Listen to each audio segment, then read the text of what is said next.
vasfedilmez.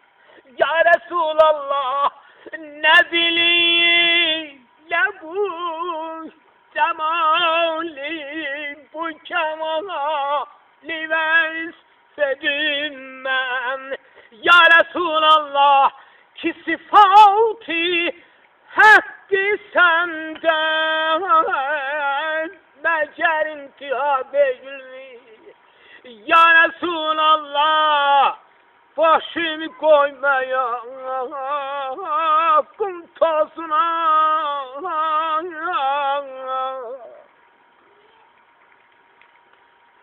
Ya Resulallah, başımı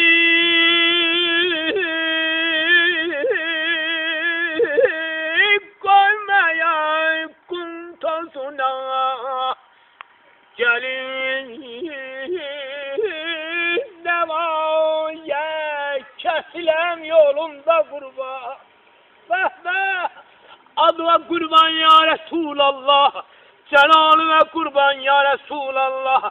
Başımı koyun ay kum tozuna, gelim nevaya ya Resulallah. Kesileyim yolunda kurban, sana can feda değil mi ya Resulallah?